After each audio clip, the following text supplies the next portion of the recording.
নমস্কাৰ স্বাগতম জনাইছো আমাৰ চেনেলৰ অন্য এটি ভিডিঅ'ৰ মাজৰে পুনৰবাৰ আপোনালোকক আজিৰ ভিডিঅ'টোত আমি 2025ত বৰ্তমান যিমানখিনি ৰিক্ৰুটমেণ্ট হ'ব শেষৰ ফালে সেই ৰিক্ৰুটমেণ্ট সন্দৰ্ভত এই ভিডিঅ'টোত আলোচনা কৰিম লগতে এপিএছচিৰ ফালৰ পৰা বৰ্তমান যিমানখিনি এপ্লাই প্ৰচেছ হয়তো আৰম্ভ হোৱা নাই কিছুদিন পিছত দুই এদিন পিছতে এপ্লাই আৰম্ভ হ'ব কেনেদৰে প্ৰস্তুতি কৰিব লাগিব বা কিমান কোৱালিফিকেশ্যন হয়তো আপোনালোকে গম পায় বয়সৰ সময়সীমা কিমান সেই বিষয়ে এই ভিডিঅ'টোত আলোচনা কৰিম লগতে অসম চৰকাৰৰ যিমানখিনি ৰিক্ৰুটমেণ্ট হৈ আছে তাত কেনেকুৱা ধৰণৰ প্ৰচেছবোৰ চলি আছে বা ইউপিএছচি এপিএছচিৰ ক্ষেত্ৰত অসম চৰকাৰ বা ভাৰত চৰকাৰৰ যিমানখিনি পদ বছৰেকত ওলাই থাকে হয়তো 1500ৰ ওপৰত এক বছৰত পদ নোলায় কেনেদৰে সেই সিলেকশ্যনবোৰ হয় বা আমি কোনোবাখিনিত ভুল কৰি আছো নেকি সেই সিলেকশ্যন প্ৰচেছত সেই বিষয়ে আজিৰ ভিডিঅ'টোত সম্পূৰ্ণকৈ আলোচনা কৰিম যদিও আপুনি গ্ৰেজুৱেট বা অন্যান্য চৰকাৰী চাকৰি আপুনি প্ৰস্তুতি কৰি আছে আমাৰ ভিডিঅ'টো সম্পূৰ্ণকৈ শেষলৈ চাব এটলিষ্ট কি গম পাব তাৰ আগতে আৰু এটা অনুৰোধ সম্পূৰ্ণকৈ ভিডিঅ'টো শেষলৈ চাব অকণমান 2 বা 3 মিনিট সময় ভিডিঅ'টো চাই কিবা এটা বিতৰ্কিত কমেণ্ট নকৰিব বুলি মই আশা কৰোঁ আপোনালোকৰ পৰা সেয়েহে সম্পূৰ্ণকৈ শেষলৈ ভিডিঅ'টো চাব লগতে এনেধৰণৰ ইনফৰমেশ্যনসমূহ পাবলৈ আমাৰ চেনেলটি ছাবস্ক্ৰাইব কৰিব আগলৈ ৰেগুলাৰ আমি আপোনালোকক এনেকুৱা আপডেটসমূহ দি থাকোঁ প্ৰথমতে মই আপোনালোকক এপিএছচিনো কিমানখিনি বৰ্তমান পদ মুকলি হৈছে মই সেইবাবে থাম্বনেইলত লগাইছোঁ শিক্ষিত নিবনুৱাসকলৰ বাবে ভাল খবৰ বুলি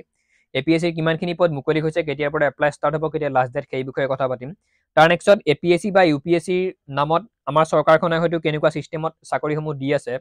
বা তাৰ বিনিময়ত কাৰ লছ হয় কাৰ লাভ হয় সেই বস্তুখিনি আলোচনা কৰিম প্ৰথম কথা টোটেল পদ মুকলি হৈছে বৰ্তমান এপিএছচিত 262টা 262টা পদ মুকলি হৈছে এপিএছচিৰ ফালৰ পৰা তাত অ'বিচি এছচি এছটি পিডব্লিউবিডি তেনেকুৱাকৈ ডিভাইড কৰা আছে পদসমূহ সেই তাৰ ওপৰত যদি আপোনালোকক ভিডিঅ' লাগে কমেণ্ট কৰিব ক'ত কিমান পদ আছে মই হয়তো আপোনালোকক জনাই দিম নেক্সট ইয়াৰ লাষ্ট ডেট হৈছে 1 মে 2025 যদি আপোনালোকে লাষ্ট ডেটৰ বাবে অপেক্ষা কৰি থাকে সেয়া হয়তো আপোনালোকৰ ভুল হ'ব নেক্সট 2 এদিনৰ ভিতৰতে এপ্লাই ষ্টাৰ্ট হ'ব যেতিয়া এপ্লাই ষ্টাৰ্ট হয় মই আপোনালোকক জনাই দিম সেইটো চিন্তা কৰিব নালাগে বয়সৰ সময়সীমা 21 বছৰৰ পৰা 38 বছৰ জেনেৰেল কেণ্ডিডেটৰ বাবে অ'বিচি কেণ্ডিডেটে 41 বছৰলৈ আবেদন কৰিব পাৰিব নেক্সট এছচি এছটিয়ে 43 বছৰলৈ 43 বছৰলৈ আবেদন কৰিব পাৰিব আৰু পিডব্লিউবিডিৰ যিমানখিনি জেনেৰেল কেণ্ডিডেট তেওঁলোকে 48 বছৰলৈ আবেদন কৰিব পাৰিব 48 বছৰলৈ নেক্সট বাকী যিমানখিনি কেণ্ডিডেট তেওঁলোকে অকণমান বয়সটো নিজৰ হিচাপ মতে পিছুৱাই ল'লে হ'ল কাৰণ আমাৰ এছচি এছটিৰ বাবে 5 বছৰ অ'বিচিৰ বাবে 3 বছৰ ৰিলেক্সেশ্যন অসম চৰকাৰত দিয়া থাকে তাৰ নেক্সট আহিছোঁ কোৱালিফিকেশ্যন চিম্পল গ্ৰেজুৱেট আপোনালোক হ'ব লাগিব BA BSc BCom বুলি কোনো কথা নাই যিহৰ ফালৰ পৰা যদি আপোনালোকে কমপ্লিট কৰিছে আপোনালোকে যদি ডিগ্ৰী লৈছে গ্ৰেজুৱেট যদি হৈছে তেতিয়াহ'লে এপ্লাই কৰিব পাৰিব হয়তো চিন্তা নাই এপ্লাই ফিজ অ'বিচি EWS জেনেৰেলে দিব লাগিব 297 টকা প্ৰায় 300 টকাই সেইবাবে মই 300 বুলিয়ে কৈছোঁ প্ৰায় 300 বুলিয়ে ধৰিব পাৰে এছচি এছটিয়ে 197 পিডব্লিউবিডি আৰু BPL যিমানখিনি BPL কাৰ্ড যাৰ আছে BPLৰ আণ্ডাৰত তেওঁলোক থাকে তেওঁলোকৰ কেৱল 47 আৰু বেলেগ পইচা দিব হয়তো নালাগে এছচি এছটিয়ে কিন্তু 197 কৈ পইচা দিব লাগিব তাৰ নেক্সট এতিয়া আহিলোঁ মেইন টপিক আচল কথাটো হয়তো আপোনালোকক এতিয়াহে মই ক'ম এপিএছচিত হয়তো চেষ্টা কৰি কৰি বিফল হোৱাৰ পিছত আপোনালোকে কেনেকুৱা ধৰণৰ আমাৰ অসমত কেছবোৰ হৈ আছে বা ইউপিএছচিত চেষ্টা কৰি কৰি বিফল হোৱাৰ পিছত কেনেকুৱা ধৰণৰ সমস্যাৰ সন্মুখীন হৈছে আমাৰ কেণ্ডিডেটখিনি সেই বিষয়ে আজিৰ ভিডিঅ'টোত এতিয়া সম্পূৰ্ণকৈ আলোচনা কৰিম পোনপ্ৰথমতে মই এপিএছচিত কিমানখিনি পদ মুকলি হৈছিল সেই বিষয়ে আপোনালোকৰ লগত কথা পাতিলোঁ আগৰ ভিডিঅ'সমূহ যেনেকৈ মৰম দিছিল তেনেকৈ মৰম দিব বুলি আজিৰ ভিডিঅ'টো আশা কৰিছোঁ এতিয়া আহিছোঁ মেইন যিটো টপিক প্ৰথম কথা ইউপিএছচি আৰু এপিএছচিৰ নামত আমাৰ যিমানখিনি বৰ্তমান কেণ্ডিডেটে এপ্লাই কৰি আছে যদি এটা এপিএছচি এতিয়া বৰ্তমান এপ্লাই মুকলি হ'ব কিছুদিন পিছত 262টা পদ মুকলি হৈছে তাত কিন্তু এপ্লাই কৰিব 4000 5000 কেণ্ডিডেট এপ্লাই কৰিব সেইটো হয়তো আপোনালোকে গম পায় কাৰণ এডিআৰিত কিমান কেণ্ডিডেটে এপ্লাই কৰিছিল সেইটো আপোনালোকে জানে নেভাৰিব যে এপিএছচিৰ ক্ষেত্ৰতো সকলো গ্ৰেজুৱেট নহয় এডিআৰিত 8 পাছৰ পৰা এপ্লাই কৰিছে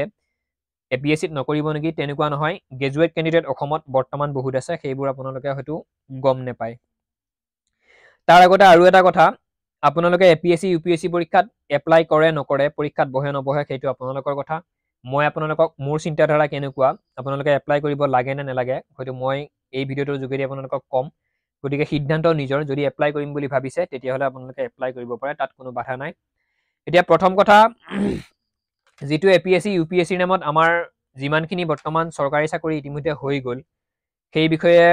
কিমান অনুৰ চাকৰি হৈছে এপিএছচি ইউপিএছচিত বহুতৰ হয়তো চাকৰি হোৱা নাই যদি পোষ্ট যদি UPSC 1000 পোষ্ট ওলাই এপ্লাই কৰে 12 লাখ 10 লাখ ক্যান্ডিডেটে 0. কিবাখিনি পাৰ্চেন্টৰ ক্যান্ডিডেটৰহে হয়তো চাকৰি হয় UPSC আৰু বাকিখিনি কিন্তু নহয় হেতু আপোনালোকে গম পায় নেক্সট আৰু এটা কথা বহুত ক্যান্ডিডেটে মোক কয়ও যাৰা মোটিভেশনৰ অকমান ভিডিও লাগে বা মোটিভেট কৰিব লাগে আপুনি দেখোন ডিমোটিভেট কথা কৈছে মই ইয়াৰ আগৰ এডিআৰিত এপ্লাই কৰিব লাগে না নালাগে নেক্সট এডিআৰিত তাৰ ওপৰত যেটো ভিডিও আপলোড কৰিছিল তাক কিছুমানে মোক কৈছে আপুনি দেখোন ডিমোটিভেট কৰিছে ক্যান্ডিডেট খিনিক তেনেকুৱা নহয় প্ৰ্যাকটিক্যাল বস্তু কি সেই বস্তুটো আপোনালোকে ভাবি চাব লাগিব এতিয়া বহুতে কৈছে কি মোটিভেশন হৈ গলে আমি এপ্লাই কৰিব পাৰো মই থাম্বনেলত হেতু কাৰণে 12 ফেল যিখন সিনেমা সেই সিনেমাখনৰ এটা স্ক্ৰিনশ্বট আপোনালোকক দি দিছো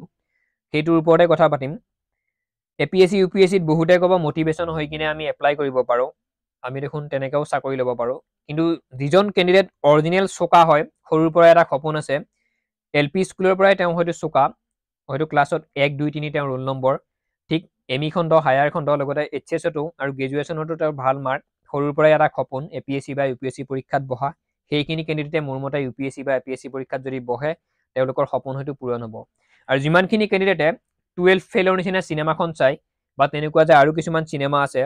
সেই সিনেমাবোৰ চাই যদি ফেসবুকৰ ৰিলস চাই ইনষ্টাগ্ৰামৰ ৰিলস চাই যদি ভাবিছে আমি APSCও চাকৰি লম ফেসবুকত দেখোন ডাইৰেক্ট লাইভ ভিডিঅত DM ঘূৰি থাকে ইমান দামী গাড়ী তাৰ পিছত ইমান পুলিচৰ গাড়ী ইমান সিকিউৰিটি গাৰ্ডৰ গাড়ী ঘূৰি থাকে তো তেনেকুৱা কথা সেইবোৰ যদি সপোন আপুনি যদি মোটিভেট হৈ কিনে যদি ভাবিছে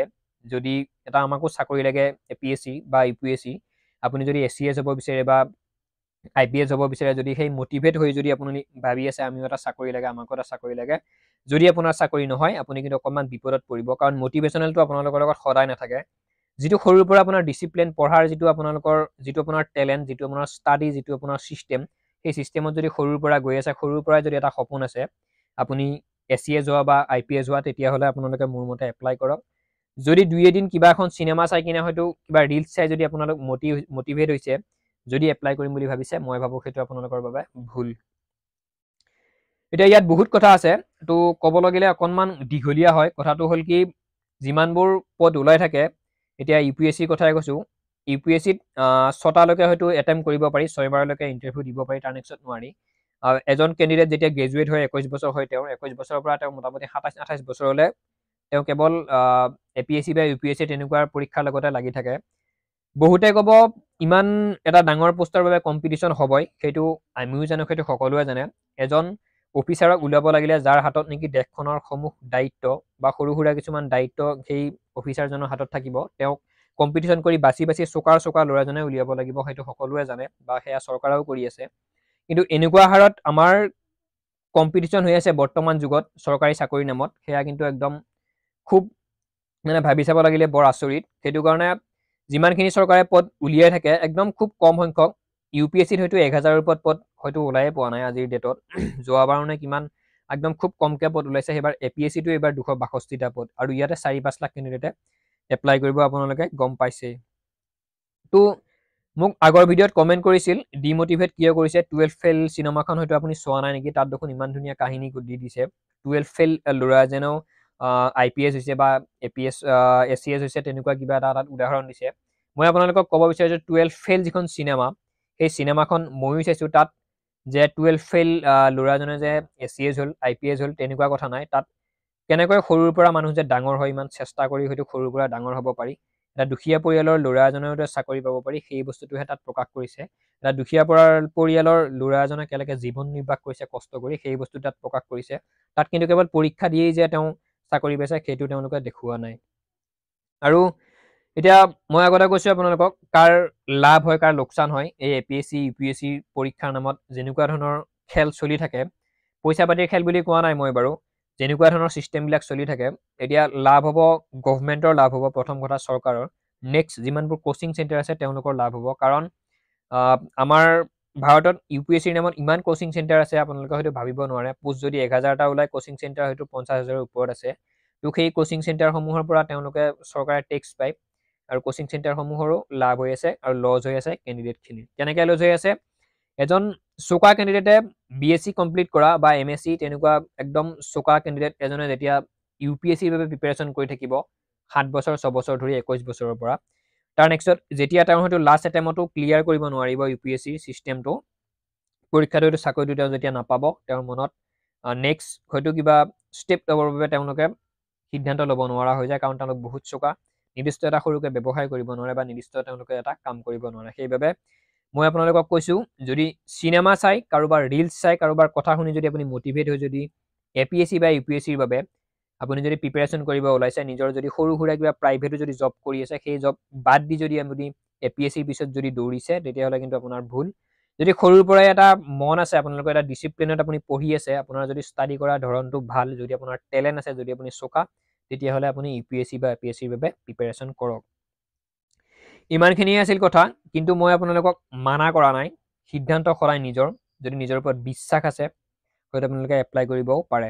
এতিয়া মোৰ সিদ্ধান্তটো মই আপোনালোকক কৈ দিছোঁ যদিহে আকৌ কৈছোঁ যদি সম্পূৰ্ণ শুদ্ধ মনেৰে আপুনি বিচাৰে মটিভেট হয় নহয় যদি আপোনাৰ আগৰ পৰাই টেলেণ্ট চোকা তেতিয়াহ'লে আপুনি যদি একদম ভাবিছে মই ACS হ'ম বা মই IPS হ'ম তেতিয়াহ'লে সুন্দৰকৈ প্ৰিপেৰেশ্যন কৰক পঢ়ক কিন্তু এনেই যদি তেনেকুৱা চিনেমা চাই কিবা চাই যদি আপুনি ভাবিছে ময়ো পাৰিম বেলেগেও পাৰিছে 12 ফেল এখন চিনেমা হয় তাত এক্টিং কৰা হৈছে সেইটো সঁচা কাহিনী হয়তো ক'ৰবাত হৈছে কিন্তু আমাৰ অসমত হয়তো APSC বা UPSCৰ ক্ষেত্ৰত হয়তো তেনেকুৱা হোৱা নাই ইমানখিনি আছিল ভিডিঅ'টো সিদ্ধান্ত কিন্তু নিজৰ কিছুমানে হয়তো বেয়া পাব কিন্তু UPSC APSCৰ নামত এনেকুৱাকৈ ভিডিঅ'বোৰ ভাইৰেল হয় বা এনেকুৱাকৈ যে সেইটো চাকৰি পাবই লাগিব বা ল'বই লাগিব বুলি ইমান ট্ৰেণ্ডত সেই বস্তুটো চলে কিন্তু যিমানকৈ চলে হয়তো সিমান তেনেকুৱা নহয় কিন্তু এইটোও ক'ব লাগিব দুখীয়া ঘৰৰ ল'ৰা ছোৱালীয়েও UPSC APSCত চাকৰি পায় কিন্তু তেওঁলোকে একদম সৰুৰ পৰাই ষ্টাৰ্ট কৰে পঢ়িবলৈ তেওঁলোকে ACS হ'বৰ বাবে IPS হ'বৰ বাবে বৰ্তমান যিমানখিনি কেণ্ডিডেটৰ স্মাৰ্টফোন হাতত আছে আমাৰ নিচিনা কেণ্ডিডেটৰ তেওঁলোকে যদি এসপ্তাহ যদি মটিভেটৰৰ যদি ভিডিঅ' চাই কিনে যদি ভাবি আমিও ACS হ'ম আমিও IPS হ'ম বুলি ভাবি যদি ভুল কৰি যদি তেওঁলোকে হয়তো এপ্লাই কৰে বা নিজৰ যদি কিবা প্ৰাইভেট জব এৰি কিনে তেওঁলোকে সেই APSCৰ পিছত যদি দৌৰি থাকে 8 বছৰ যোৱাৰ পিছত বা 7 বছৰ যোৱাৰ পিছত আপোনাৰ জীৱনটোত কি হ'ব সেয়া হয়তো আপুনি কল্পনা কৰিব পাৰিছে তো সম্পূৰ্ণ ভিডিঅ'টো ইমানেই আছিল কাৰোবাৰ হয়তো অকণমান বেয়াও লাগিব পাৰে কিন্তু সিদ্ধান্ত নিজৰ মই সেইটো কথা বাৰে বাৰে আপোনালোকক কৈ আছোঁ সম্পূৰ্ণ ভিডিঅ'টো ইমানেই আছিল চাই যদি ভাল লাগিছে এটা লাইক কৰিব যদি কথাখিনিত একমত আমাৰ ভিডিঅ'টো ছাবস্ক্ৰাইব কৰিব আগলৈ এনেধৰণৰ ভিডিঅ'সমূহ পাই থাকিবৰ বাবে জয় আই অসম